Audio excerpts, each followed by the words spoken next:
मृत्यु तो केवल एक पड़ाव है पार्थ, केवल एक पड़ाव। सांस का अंत पवन का अंत नहीं है। यूं समझो पार्थ कि प्राणी तो पहले बालक होता है, फिर वो बालक युवा हो जाता है, फिर वो युवा वृद्ध और फिर मृत्यु। किंतु ये यात्रा तो शरीर की है।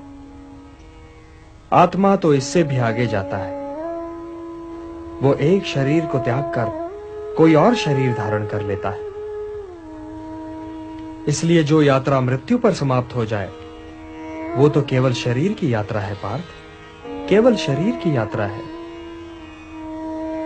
न जायते म्रियते वा कदाचित नायं भूत्वा भविता वा न भूयः अजो नित्यः शाश्वतोऽयं पुराणो न हन्यते हन्यमाने शरीरे।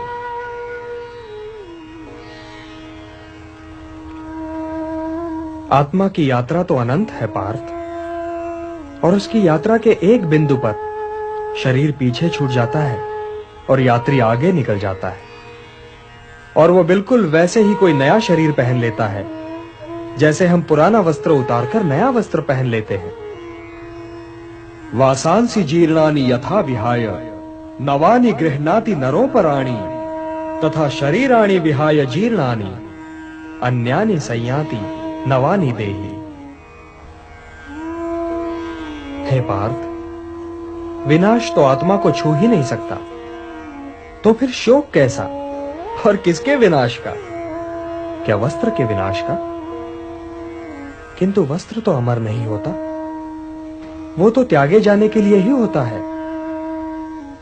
और आत्मा मरता नहीं, कभी नहीं मरता। किंतु वे जो सामने खड़े हैं, वे इस युद्ध के पश्चात सबके सब होंगे ना केशव? सबके सब होंगे ना? ये होना और ना होना क्या है पार्थ? क्योंकि वो समय तो कभी था ही नहीं जब मैं नहीं था, या तुम नहीं थे, या ये सारे लोग नहीं थे। और ना ही वो समय कभी होगा जब मैं नहीं होऊंगा, या तुम नहीं होगे, या ये सारे लोग भी नहीं होंगे। तो फिर तुम ये किस भ्रम में पड़ रहे हो पार्थ कि वर्तमान जीवन ही संपूर्ण जीवन है?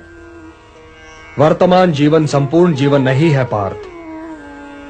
हम थे भी, हम हैं भी, और हम होंगे भी।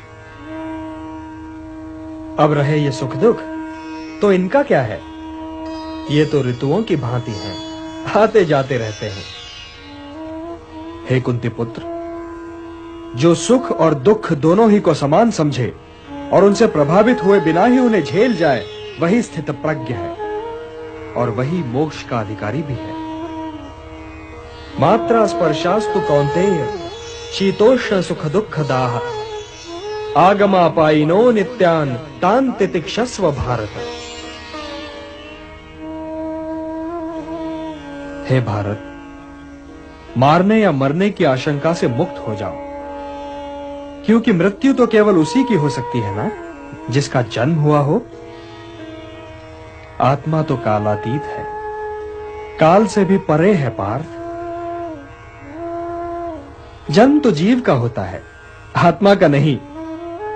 और यदि आत्मा जन्म ही नहीं लेता तो उसकी मृत्यु कैसे हो सकती है?